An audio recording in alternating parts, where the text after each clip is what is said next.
ครับสบายดีพ่อแม่พี่น้องสบายดีFCทุกท่านเนาะวันนี้พ่อก็เลยกับบ่าวบุญเพ่งพี่น้องเลยวันนี้ก็มาเพื่อนดีพี่น้องของน้องขวัญพี่น้องเอ้ยซึ่งเป็นได้เสียชีวิตไปแล้วพี่น้องเอ้ยเดี๋ยวพอ1 เดือนสิมาถ่ายบรรยากาศตอนเที่ยงให้เบิ่งพี่น้องแบบเพิ่นย่อเขาย่อน้ำคนพี่น้องเอ้ยเนาะแต่ตอนนี้เพิ่นก็เริ่มเก็บอะไรพี่น้องเอ้ยบอกว่าเพิ่นกินอิ่มเมื่อไรพี่น้อง เพิ่นก็เริ่มเก็บแล้วคนกับบัวลายพี่น้องเอ้ยก็บัวลายเท่าแบบว่างานแบบอันนั้นพี่น้องเอ้ยแบบว่าน้องเพิ่นบัวลายปานใดพี่น้องเอ้ยเบิ่งบรรยากาศยามทางพี่น้องเอ้ยมันกินทางผู้เฒ่าพี่น้องเอ้ย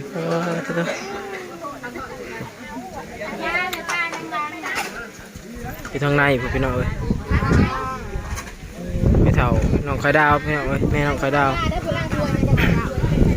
กินข้าวอิ่มแล้วบ่ไม่เท่าอิ่มแล้วพี่น้องเอ้ย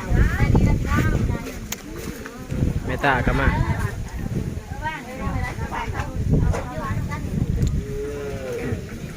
บรรยากาศตอนนี้ก็กำลังกินข้าวพี่น้องเอ้ยแบบว่าย่อข้าวย่อน้ำแล้วเดี๋ยวเพิ่นสิกะเกียมพี่น้องเอ้ย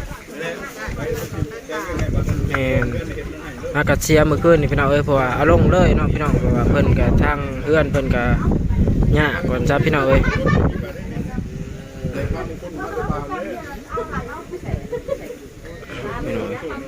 เดี๋ยวเขาไปเบิ่งทางด้านในพี่น้อง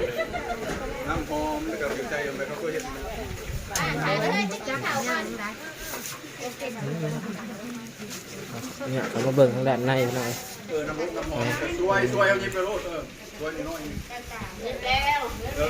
น้องเพิ่นพี่น้องเอ้ยน้องสาวเนาะนี่เป็นแม่เพิ่นพี่น้องเอ้ยลูกสาวเพิ่นพี่น้อง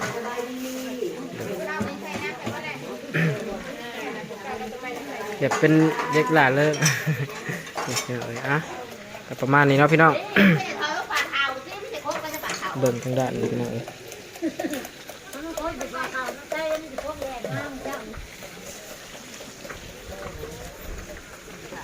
ทีมงานล้างถ้วยพี่น้องเอ้ย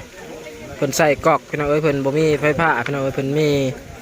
กอกน้ำพี่น้องเอ้ยเพิ่นบ่ได้ใส่แบบใดคือนะพี่น้องเอ้ยหลอดไฟก็ต่อลงมาจากวัดพี่น้องเอ้ยไปเข้าเพิ่นต่อลงมาแต่วัดพี่น้องเอ้ยดูว่าทางอื่นพี่น้องเอ้ยเพิ่นบ่มีไฟฟ้าพี่น้องส่วนกอกก็ได้สูบเอาพี่น้องเอ้ยน้ำก็ได้สิพามาเบิ่งทางด้านพี่น้องเอ้ยคนเก่าสิบลายบันไดพี่น้องเอ้ยแบบมาเล่นมาเพื่อนเตรียมสิเคลื่อนศพลงปลาพี่น้อง เป็นเสียด้วยโรคประจำตัวหรือว่าเป็นไข่พี่น้องเอ้ยเป็นไข่เน่เลยกันเป็นก็อาการแบบบดีพี่น้องเอ้ยพ่อแม่ผมมีเงินพาไปหาหมอพี่น้องเอ้ยก็เลยนะพี่น้องเอ้ยเนาะมันมาทางด้านอีกพี่น้องเอ้ยกับผมมียังลายพี่น้องเอ้ยแบบคนกับบลายพี่น้องบลายคืองานอื่นว่าจันจ้าพี่น้องเอ้ยเบิ่งเป็นสูบเอาหนามหลังถวยพี่น้องเอ้ยคนบลายก็ดีอย่างหนึ่งพี่น้องแบบว่าพวกอาหารการกินบ่กับบ่เพียงพอพี่น้องเอ้ยเลยก็เพิ่นก็ไปง่ายคือทุกอย่างอะไรพี่น้องเอ้ยเนาะกลัวเลยน้อยพี่น้องเอ้ยน้ำก็ยังได้ใส่ได้ยังใส่ได้บ่ได้พี่น้องเอ้ยเพราะว่ามันต้องใส่ไฟฟ้ายังได้ยุ่งเอาคือเก่าพี่น้องเอ้ย เหมือนทางด่านกินข้าวพี่น้องเอ้ยเสาเนาะประมาณบ่ายพุ่นแหละพี่น้องเอ้ยเพิ่นจังสิได้เอาลงปลา ก็คือน้องควันก็คือทุกคนเห็นนั่นแหละพี่น้องเอ้ยแบบสติบอดีพี่น้องเอ้ย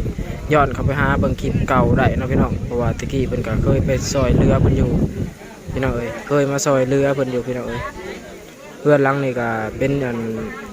ยูทูบเบอร์อะไรพี่น้องเอ้ยมาถ่ายเพื่อนเพิ่นนี่ก็ได้เพิ่นจังได้สำนีก็ได้ตะกี้เพิ่นก็อยู่ในคันน้องพี่น้องเอ้ยมาก็อยู่เพื่อนหลังนี่ได้ประมาณปีหนึ่งพี่น้องเอ้ย มาอยู่บนนี่ได้ขวบปีพี่น้องเอ้ยก็ลูกสาวก็มาเสียชีวิตแล้วก็อันนี้ก็ทั้งหัวนี่ก็เป็นทางออกหน้าของพ่อน้องเดือนพี่น้องเอ้ยพ่อน้องเดือนก็ย่างเลาะออกทั้งหัวเฮือนเพิ่นนี่แหละพี่น้องเอ้ยลงไปผม แคมหวยพูแล้วก็ไปควมหวยบอลเนี่ยที่ว่ามันเป็นข้อพี่น้องเอ้ยแต่เก่าเพิ่นก็อยู่คันน้องเขาพี่น้องเอ้ยอาศัยอยู่แบบ คันน้องแบบเผาน้องเผาคลองให้เขาเจ้าพี่น้องเอ้ยแบบเพิ่นบ่มีเฮือนมีซ่านเนาะเพิ่นอยู่ในกระตอบน้อยๆนี่กระท่อมน้อยๆพี่น้องเอ้ยเอาไม้เศษเอากระดาษเศษแบบนั้นมาแอบเพื่อนเพิ่นอยู่ตะกี้แล้วก็ YouTube ไปถ่ายพี่น้องเอ้ยแล้วก็เพิ่นก็ได้เฮือนหลังนี่เนาะเพิ่นก็มีผู้ใหญ่ใจบุญช่วยเหลือมาเพิ่นก็เฮ็ดให้ทุกอย่างพี่น้องเอ้ยยังแต่เขาไผ่พี่น้องเอ้ยผู้ที่ซ้ำนี่พี่น้อง รายละเอียดกันเลยเนาะส่วนว่าเป็นโรคยังในเฮากับบ่จักเด้อพี่น้องเอ้ยแบบมีพิการทางสมองพี่น้องเอ้ยแบบคนบ่ว่าง่ายคือคนมันบ่เต็มว่าซั่นซะพี่น้องเอ้ยขออนุญาตเนาะว่าภาษาบ้านเฮาพี่น้องเอ้ยแต่ว่าพ่อแม่เพิ่นบ่ได้ป้าไปเทื่อที่บ่แดนเนาะยังอยู่ในอันนั้นพี่น้องเอ้ยนี่ก็เป็นแผนกเก็บข้าวพี่น้องเอ้ยเบิ่งทางด้านนี่เป็นเห็ดปลาจักโลวะเมื่อเช้ามีปลาพี่น้องเอ้ยแต่ก็พออยู่พอกินอยู่พี่น้องเอ้ยอาหารเฮาเนาะโอ้ยหมูพี่น้องเอ้ยก็กินกันฝากมาได้บ้านนอกแม่นเรืออยู่เนาะแบบพออยู่พอกินอยู่เป็นเนื้อหัวใหญ่เลยของเราได้ดอกแม่นเป็นหมูหันพี่น้องคนบางคนกับบุกินเนาะหมูกินหมูพลับหมูพี่น้องแม่นพี่น้องเอ้ยนี่ก็เป็นทอดปลาอยู่พี่น้องเอ้ยแบบหัวมันกระดูกมันก็ทอดนะเอ้ยส่วนเนื้อมันในเพิ่นกับสิไปเฮ็ดเมนูอื่นอีกพี่น้องเอ้ย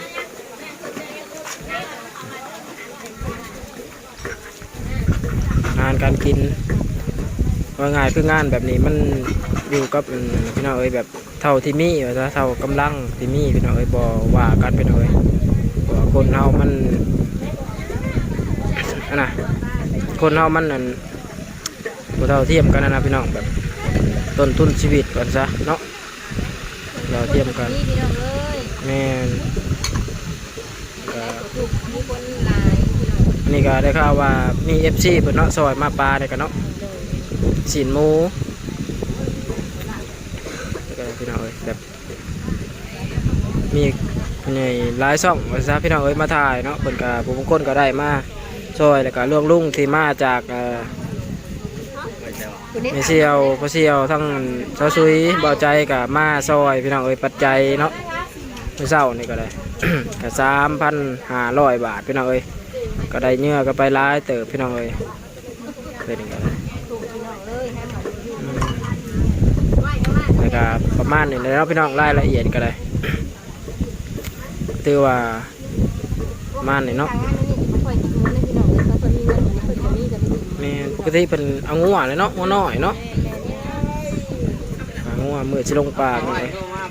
นั่นแต่ว่าเสียเมื่อคืนนี่ก็เอาลงมือนี้เลยแหละพี่น้องเอ้ยเนาะก็คือเอาไว้เฮิงมันก็สิ้นเปลืองพี่น้องเอ้ยโอ้ทางพ่อเพิ่นมาเลยพี่น้องเอ้ยนี่ก็สิเป็นพ่อเพิ่นพี่น้องเอ้ยพ่อน้องขวัญพี่น้องเอ้ยสิประมาณนี้เนาะพี่น้องเบิ่งครัวพี่น้องเอ้ยมาว่ารายละเอียดให้ฟังเนาะใครที่เขามาติดตามรับชมช่องบ่าวบุญเพ่งก็ฝากกดไลค์กดแชร์ด้วยพี่น้องเป็นกำลังใจให้พอหนึ่งเดือนหรือว่าบ่าวบุญเพ่งครอบครัวแม่หนึ่งเดือนเนาะพี่น้อง ถ่ายคลิปต่อไปเลยเนาะพี่น้องนี่ก็เป็นนะพี่น้องเลยเดี๋ยวได้ยินเสียงรถติดๆก็เดี๋ยวพายมาพี่น้องแม่หนึ่งเดือนมาพวกจะคนมาแต่ใส่พี่น้องเอ้ยเบิ้งเขาสิสัมภาษณ์เป็นกับคนมาแต่ใส่พี่น้องเอ้ยเพราะว่ามาเนี่ยบ่เห็นกับแม่หนึ่งเดือนเบิดมื้อได้มื้อนี่จอดดูจะมาแต่ใส่มาเปิดกายไปเลยพี่น้องพี่น้องรายละเอียดหรือว่าส่วนต่างๆกับสิประมาณนี่แหละพี่น้องเอ้ยรายละเอียดในงานเนาะ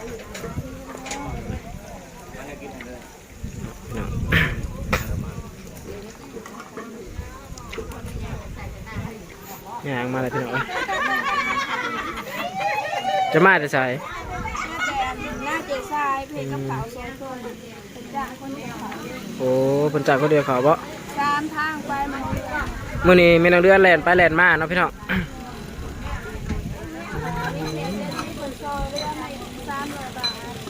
ให้เจ้าเอามาเป็นสะพานบุญบ่โอ้